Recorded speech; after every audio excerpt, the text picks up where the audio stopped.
sejam bem-vindos à nossa aula de hoje, Conhecendo a Academia.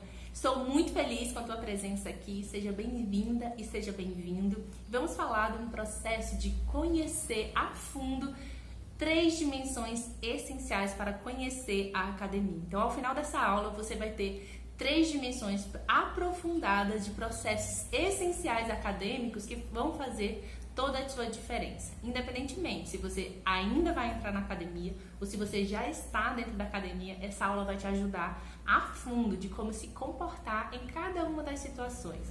Porque dentro dessas 3 dimensões, você é cobrado, você é colocado em xeque, você às vezes fica com dúvida, você não sabe a quem perguntar.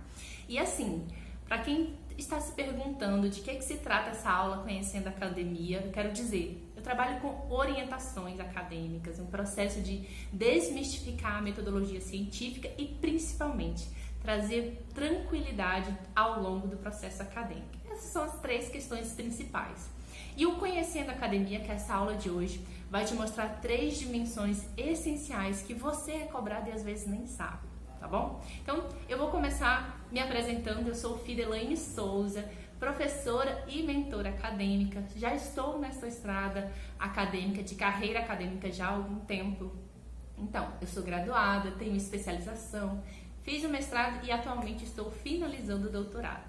Inclusive, a minha defesa já está muito próxima, então eu tenho também obrigações acadêmicas e estou construindo aí a minha carreira já há algum tempo nesse processo de orientações, de mentorar, de mentorias e de estar junto nessa caminhada.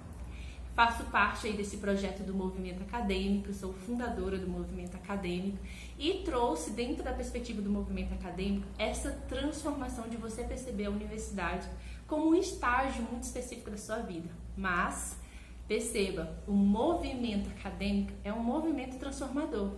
Nós, dentro do movimento acadêmico, percebemos o que a universidade foi antes, o que ela é hoje e como nós queremos que ela esteja no futuro. Então, através de aulas como a de hoje, você vai perceber como é fácil entender as dimensões da universidade, facilita a tua atuação dentro da universidade. Então, mesmo que você esteja pensando aí, não, mas eu não tive essa aula antes, agora estou dentro da universidade, estou completamente perdida, com sobrecarga de trabalho, não consigo entender metodologia científica, é difícil meu relacionamento com o meu orientador, não sei como faço para publicar, então para ter uma expressividade dentro da minha área. Mesmo que você esteja nesse estágio de confusão, ou mesmo para você que ainda não entrou dentro da universidade, eu tenho certeza que a aula de hoje vai transformar a forma como que você enxerga a academia. Vem comigo que falando sobre essas 3 dimensões vai te auxiliar a caminhar passo a passo, sabendo quais são os próximos estágios que você vai enfrentar. A aula de hoje, então, chama Conhecendo a Academia e eu vou te mostrar 3 dimensões acadêmicas que são importantíssimas e vão fazer toda a diferença na tua caminhada. Quais são essas 3 dimensões? O que você precisa fazer e o que você precisa saber antes de começar a executar essas ações? Então, já adianto que se eu tivesse tido essa chance antes de entrar na universidade, eu teria tido aí um desempenho muito maior. É um processo de perceber essas transformações eu tive quando eu observava os meus professores. Eu fiz licenciatura e desde o primeiro semestre eu já sabia que eu queria ser professora. Então eu não assistia às aulas somente pensando em meu conhecimento. Eu assistia a cada aula pensando em como eu poderia ensinar aquele conteúdo para as demais pessoas. E isso foi fazendo com que eu observasse o procedimento dos meus professores e depois me enxergasse não só apenas como aluna, mas também como professora. Esse é o primeiro passo e esse é um dos primeiros passos que nós precisamos entender com relação à academia. Como você está ali atuando em 2 papéis distintos. Então, apresentando a primeira dimensão acadêmica, né, desse processo de conhecer a academia, a primeira dimensão está relacionada como você enxerga os seus professores. Qual é o seu relacionamento com seu professor orientador? Como você compreende as tarefas e obrigações do seu orientador? E quais são as suas obrigações em relação ao seu orientador ou aos seus professores? Essa é a primeira dimensão da universidade. Por que eu escolhi a relação professor-aluno como a primeira dimensão dentro da universidade. Porque ninguém nos ensina que observar a aula do professor não é apenas para você criticar conteúdo ou então para você assimilar conteúdo. Você está diante daquele professor aprendendo ferramentas de didáticas de aula. Ou você aprende como fazer, ou você aprende como não fazer. Tem aqueles professores que você se apaixona e observa todas as práticas de aula e você acha incrível, você aprende e assimila o conteúdo de forma diferente. E outros professores, você tem aversão, você não consegue aprender o conteúdo, você se distancia do conteúdo.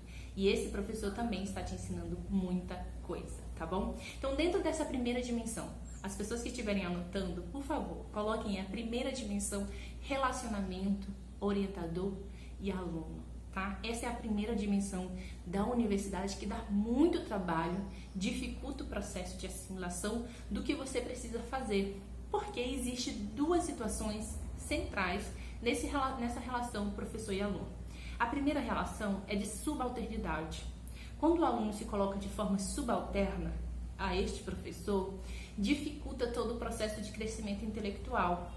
E aí, se você tem um parceiro, um professor, você olhar para esse professor como um parceiro, isso muda todo o jogo, muda toda a configuração. E aí você pode se perguntar, mas Fidelaine, eu tenho um professor muito difícil, ele não está aberto a novas possibilidades de parcerias de trabalho. Portanto, eu não sei o que fazer. Nesse caso, você precisa buscar o diálogo com esse professor. Diálogo, se mostre proativo, apresente uma revista dentro da área que esse professor pesquisa, se mostre ali interessado em publicar um artigo com esse professor, converse com ele, diminua a frequência de encontros e aumente a sua produção com relação a esse professor. Isso redimensiona o olhar desse professor, tá bom? Essas são pelo menos duas atitudes que você pode tomar para melhorar o seu relacionamento com o seu professor. O outro caso é quando você não tem essa situação de hierarquia, você olha o seu orientador como um possível colaborador ou como uma pessoa que você admira, que você tem ali anseios intelectuais só de estar perto dele, tá? E esse professor é mais fácil de conquistar, mas existe ali tarefas embutidas nesse processo de orientação, tarefas que ele precisa cumprir e tarefas que você precisa cumprir. Enquanto aluno, você precisa cumprir metas de trabalho acadêmico. Se você não conseguiu cumprir, seja sincero, busque o seu orientador e converse, diga, professor, não consegui cumprir as métricas e as metas de produção. Você pode olhar tais e tais aspectos, não chegue para o seu orientador e diga simplesmente não consegui e é isso. Ou então não suma quando você não conseguir alcançar a meta. Procure ele e mostre que você não entendeu ou que você não está conseguindo fazer as etapas específicas. Dizer eu não sei ou eu não consegui também não resolve as coisas. Você precisa dizer o que você não conseguiu, o como você acha que pode resolver, né? Essas possibilidades melhoram muito o relacionamento com o seu professor. Outra questão, eu trabalho muito na perspectiva dessa nova universidade como esse espaço muito produtivo, principalmente falando sobre a intelectualidade negra. Grupos de pesquisa é algo extremamente complexo dentro da universidade e essa é a segunda dimensão ali relacionada ao seu orientador. Por quê? Você precisa de um bom relacionamento com o seu orientador. Ponto final. Você não pode e nem vai pensar em sair da universidade sem esse processo de um bom relacionamento. Porque o bom relacionamento com o seu orientador define a sua sanidade mental, muitas vezes. Define o quanto você gosta, o quanto você engaja com o seu trabalho acadêmico, tá bom? Então esse relacionamento é muito crucial, não deixe de lado de observar como está acontecendo, qual é a configuração do seu relacionamento com o seu orientador. Pensando nisso, o grupo de pesquisa é sempre um lugar maravilhoso, supostamente maravilhoso. Por quê? É no grupo de pesquisa que estão os principais pesquisadores ligados a esse orientador. E esse grupo de pesquisa é para te auxiliar no processo de publicações de artigos, no processo de diluição dos teóricos. O que é diluição dos teóricos? O quanto você consegue assimilar os teóricos e promover debates com seus pares. Quem são os seus pares de investigação? Seus grupos de pesquisa. Mas lembra que eu falei que o grupo de pesquisa é um lugar ambíguo? Ele pode ser tão potente, poderoso, te colocar várias ideias, te fazer realmente crescer e amadurecer suas ideias, Mas o outro lado é que esse grupo de pesquisa também pode ser um grupo que dificulte o teu processo de crescimento intelectual, tá? Sem mais delongas, se você tem um grupo de pesquisa ligado ao seu orientador que não te faz crescer academicamente, você precisa urgentemente procurar outro grupo de pesquisa, tá? Ou um grupo de pesquisa online de outro PPG, ou um grupo de pesquisa que esteja adequado e alinhado com a sua temática. Se você trabalha questões étnicos-raciais, você precisa de um grupo que entenda questões étnicos-raciais. Se você está estudando literatura clássica, você precisa de um grupo que entenda literatura clássica. E aí que vem o detalhe. Na maioria das vezes, nós achamos que o nosso orientador trabalha exatamente as nossas especificidades. E não é. As nossas especificidades, às vezes, estão ligadas com a pesquisa geral do nosso orientador, mas que elas não são centrais, não é o interesse central do nosso orientador. Então, não custa nada você abrir o jogo para o seu orientador. Seja sincero, seja sincera e diga: professor, eu estou tendo dificuldades de me adequar dentro do grupo de pesquisa. É muito legal trabalhar com você, é incrível ter acesso às suas leituras, aos seus debates, mas eu gostaria de ter uma liberdade maior de procurar outros grupos de pesquisas onde eu possa levar com mais afinco a produção de tal e tal temática. Converse isso de forma branda, tranquila, sem ameaçar o lugar do seu orientador, porque se tem uma coisa tóxica dentro da academia, é uma coisinha chamada ego, tá? Pode ser que seu orientador encare maravilhosamente bem, sua orientadora te dê um aporte, um suporte, inclusive indique outros grupos de pesquisa. E pode ser que ela não goste dessa sua postura e vai dificultar o seu processo acadêmico. Então, descubra a personalidade do seu orientador, da sua orientadora e provoque-o na medida do possível para te dar essa liberdade de construção. Agora, se você estiver dentro de um grupo de pesquisa que apoia a sua temática, que acha interessante, que contribua realmente com a sua discussão, não perca a chance de fazer uma coisinha chamada publicação coletiva. Gente, publicar um e-book, organização de eventos, o quanto vocês podem produzir seminários internos, semanalmente, quinzenalmente, produzir seminários internos, gerar certificados desses seminários internos. Tudo isso, vocês podem se perguntar agora: Fidelane, nós ainda estamos na primeira dimensão da academia? Sim, essa é a primeira dimensão da universidade. O quanto você se relaciona com seu orientador, o quanto você absorve dos grupos de pesquisa, o quanto você compreende as diferenciações entre obrigatoriedade da produtividade acadêmica e a sua disposição de publicar somente aquilo que faz sentido para a tua investigação. Isso ainda está dentro da dimensão de relacionamento com professor-aluno e que às vezes nós não percebemos e isso dificulta a nossa estadia na universidade. Por quê? Se você estiver dentro de um grupo de pesquisa que não é saudável para a tua investigação, dificilmente você vai perceber as configurações disso nos primeiros anos da universidade. Você só percebe quando você já não está mais conseguindo produzir, quando você não tem desejo para ir para os eventos, quando não faz sentido nenhum estar ali com aquele grupo, realmente é que você diz: não, eu preciso dar um basta. Mas, claro, vocês que estão aqui nessa aula de hoje já estão sabendo quais são os caminhos. Não deixe chegar muito longe essa relação. Existe um conceito que eu amo muito, que é a percepção, ainda dentro dessa dimensão, tá? Relacionamento com o professor, aluno, relacionamento com um grupo de pesquisa ligado a esse professor. Essa dimensão da ginga e do jogo. O quanto você está ali absorvendo, mas está à espreita do que está acontecendo, tá?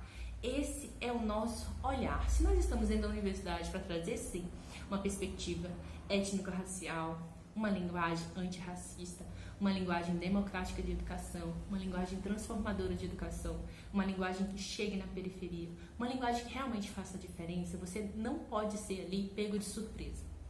A espreita da espreita é o nosso lugar dentro da academia.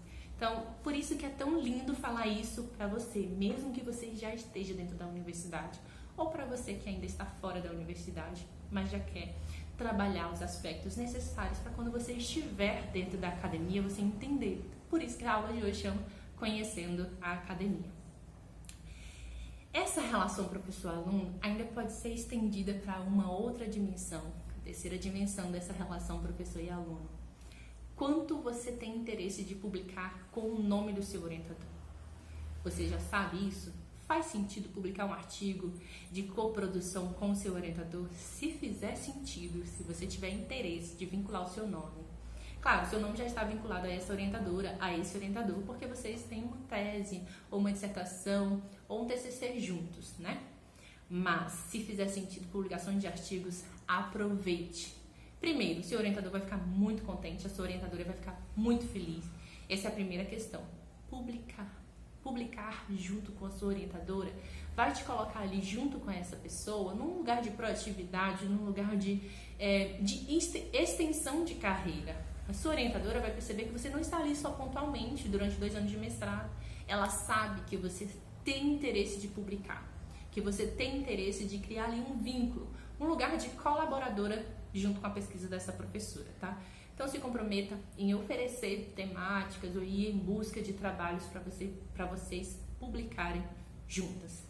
Essa dimensão professor e aluno, ela é gigante e ela pode se tornar algo motivo de várias outras aulas, mas se você conseguir desenvolver esses 3 processos de relacionamento, um processo de relacionamento aberto e direto, você entender que se o grupo de pesquisa te fizer bem, é ali o lugar para você estar, ou também se não te fizer bem, não é o lugar para você ficar. E se você trocar de grupo de pesquisa ou fazer parte de 2 grupos de pesquisa, você precisa avisar a sua orientadora. E em terceiro lugar, a possibilidade de publicação junto com a sua orientadora. Isso vai melhorar muito, vai te trazer peso diante dessa tua orientadora, vai te colocar ali outras dimensões acadêmicas. E é crucial que você entenda esses três passos dentro do processo, dessa dimensão de relacionamento entre professor e aluno, professor e orientando, tá bom? Fechando essa etapa, eu sei que muita coisa fervilhou na cabeça de vocês e eu já encaminho para a segunda dimensão, que é a segunda dimensão da academia. Primeiro, você entende relação professor e aluno. Segundo, você tem que entender de metodologia científica. Essa é a segunda dimensão dentro da academia que mais dá trabalho e que mais eu escuto ali os alunos dizendo: metodologia científica não faz sentido, o que eu faço para gostar de metodologia científica? Pessoal, metodologia científica nada mais é do que o passo a passo que você tem que seguir diante de cada tarefa de investigação. No entanto, olha o pulo do gato que eu vou mostrar para vocês agora nessa aula. O passo a passo, na teoria, nós já conhecemos, certo? Se você está diante de uma dissertação de mestrado, você está elaborando uma dissertação de mestrado, provavelmente você já leu outras dissertações de mestrado. E, provavelmente, você já leu metodologia científica falando quais são os passos a passo, qual é o passo a passo de construção de uma dissertação. Tudo isso está na dimensão da teoria. Fechou? Entenderam? Conhecer metodologia científica está no campo da teoria. Por que é tão difícil colocar em prática? Porque tudo que a gente coloca em prática pela primeira vez é difícil. Ponto assim. Simples assim. Tudo que você coloca em prática pela primeira vez vai ser difícil, vai ser inédito, vai ser um novo. Você vai ficar com dúvida, ansioso. Você vai ficar ansiosa porque você não sabe se está certo, porque você nunca fez aquilo. A não ser se você esteja num caso de que você já fez um mestrado e aí você está fazendo um segundo mestrado, uma segunda dissertação. Você vai sentir que vai baixar um pouco a sua ansiedade, o seu nível de euforia, de preocupação, tá? O que acontece? Eu vou trazer para vocês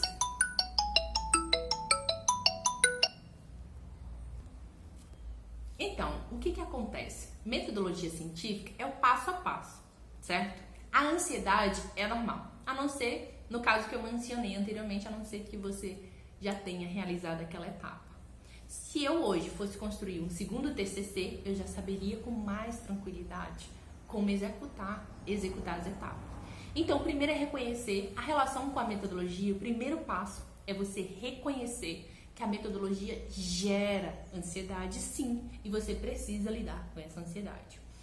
E aí, a segunda etapa, depois de você reconhecer que ela vai gerar uma ansiedade, a segunda etapa é você realmente saber por onde começar. Afinal de contas, não vale de nada se você souber ali a teoria, metodologia, a metodologia científica, mas de fato o que é essa metodologia científica? Como eu posso aprender a fazer meu trabalho científico? A primeira ideia sobre metodologia científica que eu vou trazer para vocês na aula de hoje é o seguinte: você precisa saber o tripé de todo texto. O tripé de todo texto acadêmico. Eu digo, todo texto acadêmico precisa desse tripé. Não é somente a sua tese, não é só o seu TCC, é todos os textos científicos que vocês forem fazer, eles estão baseados nesses 3 tópicos essenciais. A primeira coisa que você precisa ter é um problema. Você precisa desenvolver um problema. Fidelaine Souza quer dizer então que todo texto científico começa por um problema? Sim. Todo texto científico precisa de um projeto de texto. Você precisa de um projeto de TCC, um projeto de tese, um projeto de dissertação e também precisa de um projeto para um artigo científico, o que não é muito comum, já que o artigo científico ele tem um volume menor. Costumeiramente não executamos um projeto só para fazer um artigo científico. Contudo, nós utilizamos o mapa conceitual, nós fazemos um rascunho sobre o esqueleto daquele artigo científico, que isso conta como um projeto. Tá? Você está se organizando para, de fato, entender as etapas daquele texto.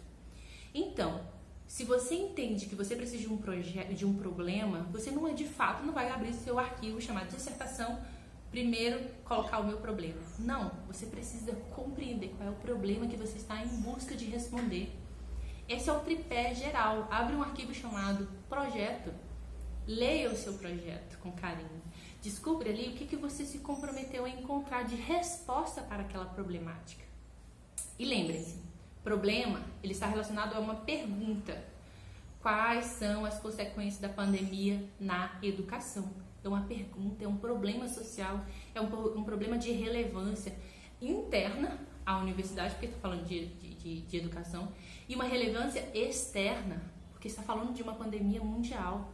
Então, quando eu explico todas as aulas de metodologia científica, que eu falo sobre metodologia, eu sempre digo, gente, qual é a tua pergunta de pesquisa? E ela é relevante? Ela é relevante para a comunidade científica local dentro da sua academia? E ela é relevante também a uma escala maior? Qual é a relevância dessa pergunta? E lembrando, pergunta está relacionada ao problema de pesquisa que você vai resolver. E a problemática é o campo maior. Então você tem sempre que saber qual é a sua pergunta, qual é o seu problema e qual é a problemática maior. Se eu estou falando quais as consequências da pandemia na área da educação, outras problemáticas é como aprender as ferramentas EAD, como os professores estão tendo assistência psicológica, como os alunos estão preparados para receber essa aula EAD. E a instrumentalização, percebam, a pergunta ela é direta, ela foi direta ao ponto. Quais as consequências da pandemia na área da educação? A problemática vem em todos os aspectos. E aí vocês podem perguntar, professora Fidelaine, mas eu tenho que falar de todos os aspectos? Depende do recorte que você fizer. Quer ver como é que eu posso construir um recorte com vocês? As consequências da pandemia na educação no 9º ano da Escola Geraldo Veloso. Tá amarrado uma temática delimitada. Então, eu preciso de um problema que diga o que eu estou pesquisando, onde eu estou pesquisando e o quando acontece essa pesquisa. Se eu digo no 9º ano da escola X, significa dizer que eu tenho que avaliar quais foram as ferramentas educacionais que aconteceram na época da pandemia, aquela escola específica, quais foram a sequência didática, quais foram os aspectos que aquele professor utilizou, o que aquele professor fez que não deu certo. Aí eu vou saber quais foram as consequências, tá? Então, se você tem uma problemática, em seguida você tem um tema delimitado. O problema, ele gera um tema. Então, qual é o tema? As consequências da pandemia na educação. E o tema também gera um título. Não é maravilhoso conhecer metodologia científica? Porque uma situação leva às demais. Um aspecto constrói as outras etapas do seu texto. Então, se você tiver um problema definido, você tem uma temática delimitada. Se você tem uma temática, você tem um tema. Se você tem um tema, você tem o seu título. Esse é o processo de construção de um título. E o tema, ele é uma área menor dentro de um campo maior. O que é esse campo maior? A área do seu estudo é educação. A área do seu estudo é educação. E o tema delimitado é educação em tempos pandêmicos, né? Em período pandêmico. Entenderam? Então, a metodologia científica, ele faz esse funil e principalmente ela é etapas textuais. Então, você precisa de uma pergunta de pesquisa, você precisa de um tema e você precisa de uma área. E se você tem uma pergunta, você também tem objetivos. Quais são os teus objetivos com essa investigação desse exemplo que eu trouxe? Os meus objetivos são encontrar as ferramentas que essa professora utilizou em período pandêmico. Ou, os meus objetivos é encontrar as consequências na vida das professoras ou as consequências no processo de ensino-aprendizagem que afeta diretamente o aluno. Percebam, meus objetivos podem ser distintos e esses objetivos precisam ser em graus maiores e menores para que eu tenha capítulos e subcapítulos. Parece simples, parece fácil, porque a metodologia facilita a nossa vida, diferente do que a gente encara, mas a metodologia faz isso, ela facilita o nosso processo. E o melhor de tudo, gente, existem procedimentos para construir um melhor projeto de projeto científico para você ser aprovado dentro de uma universidade. Existe mecanismo de construir o texto de várias e diferentes formas, tá? A nossa aula hoje não é centrada em distribuir todos os procedimentos de metodologia científica, mas ela é para te mostrar que é facilmente uma ferramenta que você pode se aproximar e tirar o melhor dessa disciplina. Então, se você conhece passo a passo de como melhorar o seu relacionamento com o professor, se você tem ali ferramentas essenciais de conhecer a estrutura do texto acadêmico, que é a metodologia desse texto acadêmico, você já está aí 70% em processo de dimensão dessa universidade, tá bom? A terceira dimensão, pessoal, ela serve tanto para você que está dentro da universidade e precisou de um currículo Lattes anteriormente para entrar dentro da sua instituição, e para você que já está dentro da universidade e com um olhar no futuro, percebendo as possibilidades de trabalho. Essa terceira dimensão que eu chamo de consolidação da carreira acadêmica. Como você vai se organizar para que a sua carreira acadêmica possa ser organizada, não, que você possa colher os melhores frutos da sua carreira acadêmica. Qual é essa terceira dimensão da universidade que realmente vai fazer a diferença, que vai te auxiliar no processo de atuação profissional? Então, se a primeira dimensão é relacionamento professor-aluno, que também, tá, pessoal, pode incluir a relação com a instituição, tá bom? Eu não mencionei, mas tem todo um campo de relacionamento com a instituição. A instituição também te obriga a determinadas questões, tá? E esse relacionamento com o professor-aluno também nasce lá do processo seletivo, que depois nós podemos futuramente conversar sobre esse tópico. Mas são campos de conhecimento. O que eu estou trazendo para vocês é ali, ó, a nata, o essencial desse relacionamento professor-aluno, tá bom? Mas ele é um pouco mais amplo. O relacionamento com o seu texto, ele nasce principalmente de quanto você compreende as ferramentas da metodologia científica. Além da metodologia científica, você tem que ter um bom conteúdo, assiduidade na investigação, gostar do processo de elaborar fichamento, se apaixonar por cada etapa para que você não sofra nas etapas. Uma das missões do movimento acadêmico é o fato de que você tem que se apaixonar pela investigação, se apaixonar pela pesquisa, se apaixonar pelo processo de escrita, gostar mesmo, saber e entender que sim, tem sofrimento, tem momentos cansativos, tem momentos que você não vai querer estar junto do seu texto. Mas, na maioria das vezes, você precisa sentir um prazer pela investigação, tá? E o movimento acadêmico acredita nesse processo. E aí você pode estar se perguntando agora, Fidelaine, você falou muita coisa. E isso está me causando aqui um processo de ter que revisitar toda a minha carreira acadêmica. E é exatamente por isso que eu vou caminhar para a terceira dimensão da nossa aula de hoje. Porque a dimensão de você fazer o hoje pensando no futuro, sem gerar ansiedade. Por isso que nós temos que falar sobre currículo. A terceira dimensão nada mais é do seu currículo, do que você está construindo e como você pode visualizar as próximas etapas do futuro. Nós estamos falando de quê? Aceleradores curriculares e procedimentos curriculares de peso. Quais são os procedimentos curriculares de peso que você tem? A sua tese final, a sua dissertação final, o seu TCC final. Por que eles são quesitos curriculares de peso, e eles são a longo prazo, porque demora para você fazer um TCC, demora para você fazer uma dissertação e demora para você fazer uma tese. Mas eles são elementos curriculares de peso. O seu currículo, quando você sair da universidade, precisam desses elementos de peso. Então você precisa elaborar o seu currículo Lattes com muito zelo e muita assiduidade. Você precisa sim de um currículo profissional, né? Outros modelos de currículos, mas o essencial para quem está dentro da vida acadêmica é um currículo Lattes, tá? E possivelmente depois nós vamos conversar um pouco mais sobre as construções do currículo Lattes. Mas o que eu estou falando agora é de uma preocupação de construção de carreira e de que sim, você já tem garantido ali a possibilidade de executar esse trabalho maior, que são esses trabalhos de peso do seu currículo. Mas existe uma coisinha chamada aceleradores curriculares.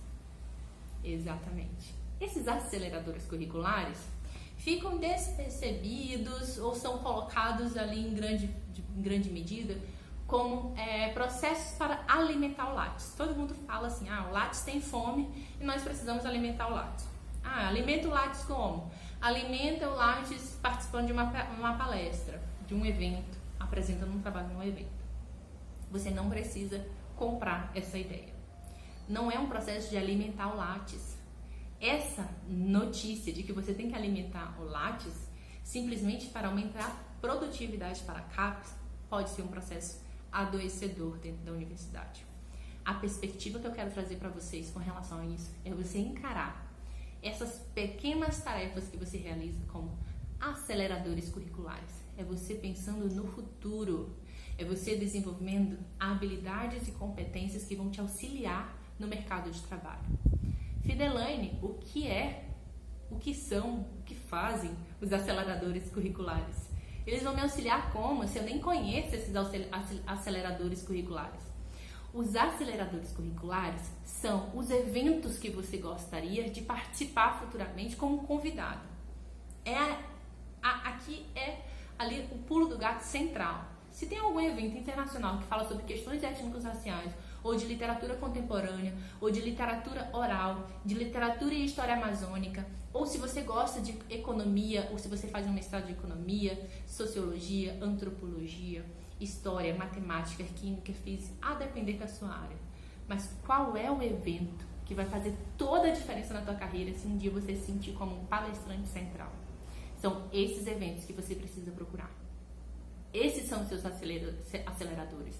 Escrever um resumo para um evento já entra no seu Lattes. É um acelerador profissional. Não é um acelerador de você acrescentar e matar a fome do Lattes porque a CAPES exige. Não. Você está ali naquele evento sabendo, conhecendo a dimensão daquele evento. Não escapa de você. Você não está ali de forma inocente. Você está ali plantando uma sementinha, criando uma rede de apoio, conversando com os professores, com os outros alunos, com os outros colaboradores.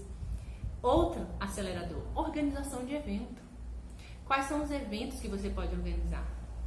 Quais são os eventos que você pode auxiliar a sua universidade a ganhar visibilidade? Então, esses eventos precisam ser contados, essas participações precisam ser contadas, não para alimentar o seu Lattes, mas para construir a sua carreira acadêmica. Eles fazem toda a diferença se você tentar pleitear uma bolsa internacional de doutorado ou mestrado sanduíche, tá? Eles fazem toda a diferença porque mostra o seu comprometimento com a pesquisa. Quando nós estamos falando de currículo, nós estamos falando de quanto você está comprometido a crescer o campo de pesquisa na tua área, o quanto você está comprometido a fazer a diferença dentro desse campo dentro dessa investigação que você desenvolve. Então, os trabalhos científicos que você publica vai fazer parte de uma chamada ali para o seu nome. Você está batendo a porta da comunidade científica e dizendo: olha, pessoal, leiam o meu artigo, que foi uma investigação que eu realizei ano passado. Eu quero publicar na revista X, porque eu tenho intenções profissionais com essa revista, com esse campo específico. Eu gostaria de atuar. Então, a parte do currículo, pessoal, é o quanto você visualiza o seu futuro dentro da universidade. É onde vocês querem chegar. Quando eu pisei o primeiro dia no mestrado, eu sabia exatamente onde eu queria chegar dentro da universidade. Então, não é só a dimensão de você sonhar que um dia talvez você vai ser professora ou professor universitário. É você saber exatamente que as suas ações estão construindo a sua profissão, o seu fazer profissional. Falar sobre isso é falar o quanto nós estamos desenhando o próximo espaço universitário. O quanto nós aqui, eu e você que fazemos parte do movimento acadêmico, vamos nos enxergar naquele cargo, naquela postura, naquela profissão, tomando posicionamentos diferentes, porque nós não queremos repetir o que está posto. Se você está aqui hoje no movimento acadêmico, essa é uma das principais propostas do movimento acadêmico. O quanto nós estamos dispostos a mudar a estrutura acadêmica. Não estamos aqui para repetir o mesmo, não estamos aqui para dar continuidade no que já foi feito no século passado. Nós estamos aqui sim, a aprender com esses novos espaços culturais, com esses novos espaços de resistência, a melhor forma de como modificar o que já não está funcionando dentro da universidade e modificar através da nossa realidade, da nossa experiência, da nossa corporeidade, o que nós somos, como nós somos constituídos. Esse é um movimento, por isso que o movimento acadêmico chama movimento acadêmico. Não é para repetir o que a academia está pondo. O que não ignora é o fato de que nós precisamos ler em quem veio antes da gente. Ler para saber o que nós vamos copiar e dar seguimento, quem são os nossos teóricos, quem são os nossos mentores acadêmicos, quem são aqueles mentores que não vão servir de moldes para as nossas atuações. Essas são as 3 dimensões importantíssimas que você precisa entender dentro da universidade, para você conhecer a universidade de fato, o teu relacionamento com o teu orientador, a tua relação com o texto científico e a tua relação com a perspectiva de futuro. Essas 3 dimensões, pessoal, já te dá aí um apanhado geral e importantíssimos. E eu nunca tinha feito uma aula como essa, juntando essas 3 dimensões. Essa aula é exclusivamente para você, que chegou aqui e disse, eu quero aprender um pouco. A partir de hoje, a sua postura já precisa ser diferente diante da academia. Você já sai dessa aula com essas ferramentas para você colocar em ação na sua carreira profissional. A partir de hoje, eu quero que você compreenda essas 3 dimensões de forma mais direcionada, de forma a não gastar muita energia, já saber como o jogo funciona. E é por isso que eu preparei um curso para que você entenda passo a passo as outras fases, os outros processos e principalmente essas outras fases e esses processos estão dentro de um curso que eu chamei de Reaprendizagem da Escrita. O que é o Reaprendizagem da Escrita? Para quem é o Reaprendizagem da Escrita? O Reaprendizagem da Escrita, ele auxilia pós-graduandos e alunos de graduação que têm dificuldade da rotina de escrita. Dificuldade de entender as ferramentas de tempo, as ferramentas de construção de páginas, as ferramentas para você construir um texto da melhor forma possível. Tem ferramentas, pessoal, dentro do curso de Reaprendizagem da Escrita, que vai te ensinar, inclusive, técnicas de como você melhorar a tua organização de estudos para sentir vontade de escrever no outro dia. Existe uma ferramenta muito simples, que é aquele gancho, você deixar de escrever a melhor parte da sua tese, você pausa. Você não vai esquecer no outro dia.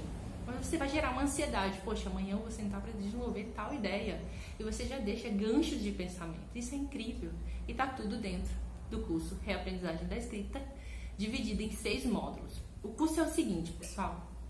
O curso de Reaprendizagem da Escrita, ele tem 6 módulos de aulas, baseado em técnicas. Você não precisa de pressa para fazer o curso. A minha ideia central é que o curso te auxilie e te dê ferramentas para que você crie uma rotina saudável e consistente de pesquisa. Ponto. Essa é a ideia central do curso. No entanto, o curso também te auxilia a melhorar a tua visão com relação ao processo de acompanhamento, de orientação acadêmica, porque você vai ter 4 aulas pelo Zoom comigo. Nós já tivemos a primeira aula e ela vai estar disponível para você online, tá? Sábado, 15 dias atrás, eu fiz essa aula. As aulas pelo Zoom, elas acontecem sábados às 17 horas. Sábados às 17 horas, quinzenalmente vocês têm um encontro comigo pelo Zoom. Lá vocês podem fazer perguntas, mostrar o seu texto. Provavelmente você já vai ter enviado o seu texto para mim anteriormente por e-mail. Vou ler o seu texto e vou pontuar ideias, debate de ideias construção das próximas etapas, discutir o que você já colocou em prática. Pessoal, num curso como esse, você vai ter a chance e a oportunidade de organizar o seu texto, de entrar de cabeça. Não perca a chance de entrar de cabeça, não deixe para depois. Quando você deixa para depois, você adia a possibilidade de resolver problemas imediatos, problemas do agora. Você só vai acumular problemas. E a academia, ela é campeã em gerar problemas pra gente, tá? O curso Reaprendizagem da Escrita vai estar disponível nessa modalidade que eu trouxe para vocês, custando no valor de R$ 197. Vai ser uma novidade. Vocês vão ter aí 50% de desconto nessa turma, nessa primeira turma, tá? Tá com 50% de desconto, é o cupom 50. Eu posso enviar depois para vocês. Vocês vão ter onde se inscrever e vocês vão ter acesso também ao cupom de desconto. E eu já adianto a vocês, como eu havia dito, o interesse do movimento acadêmico é muito claro, é muito simples, é muito básico. É gerar um movimento. Não se faz uma nova academia se você não estiver dentro de um movimento amplo. Não sou eu, Fidelaine Souza, apenas que vou construir uma nova universidade. Somos nós, esse movimento transformador de academia. É esse o meu convite para você hoje. Compreender a academia, conhecendo a academia, nada mais é do que conhecer as principais etapas que dificultam a tua transformação, que dificultam o teu processo de alcançar a tua felicidade maior, que é ter um diploma, conseguir a constituição de uma profissão, consolidação dessa profissão. E o Reaprendizagem da Escrita está aí para te auxiliar nessa caminhada, nessa trajetória, e estará junto comigo, fazendo parte dessa organização e desse movimento transformador de academia. Obrigada pela tua presença. Não perca a oportunidade, eu vou estar do outro lado te esperando nas aulas, te dando todo o suporte diante do curso Reaprendizagem da Escrita. Foi um prazer enorme estar junto com você. Eu espero te encontrar do outro lado. Vamos, e eu costumo dizer, eu estou na hora certa, no momento certo, fazendo a coisa certa. Eu acredito muito nisso e espero que você também seja contagiado por essa sensação. Vamos lá, vamos transformar a nossa vida acadêmica e transformar o espaço acadêmico. Vem junto, vem comigo nesse movimento acadêmico. Te vejo do outro lado. Olá pessoal, para quem não me conhece, meu nome é Ingrid Moura, sou psicóloga e hoje eu venho falar um pouquinho aqui, expressar minha gratidão para o movimento acadêmico e Fidelaine por ter me auxiliado no processo da minha escrita. Ontem eu participei da minha defesa, eu defendi a minha dissertação de mestrado e fui aprovada, então hoje eu sou mestra em Diversidade e Inclusão pela Universidade Federal Fluminense, aqui do Rio de Janeiro. Está aqui minha dissertação. Ainda vai precisar passar por algumas alterações, algumas correções, mas sabemos que isso é o natural. Agradeço a Fidelaine, ao movimento acadêmico, por cada live, cada acolhimento, cada sugestão que me auxiliou a finalizar essa dissertação que tem 107 páginas. Fidelaine, muito obrigada por esse carinho que você tem nesse acolhimento, às pessoas que querem subir mais um degrau no âmbito acadêmico. Agradeço também ao Cláudio, que está sempre divulgando as lives, que trabalha junto à Fidelaine. Muita gratidão. Para você que tem dificuldade na escrita, que quer realmente desenvolver, que não sabe por onde começar, procure o movimento acadêmico, procure a Fidelaine. Ela tem a página no Instagram, no Facebook também, que é Finalizando a Tese, e no YouTube. Então, por favor, não deixe de procurar. Fidelaine, muito obrigada. Movimento acadêmico, isso aqui é nosso. Um grande abraço da psicóloga mestra Ingrid Moura. Até mais.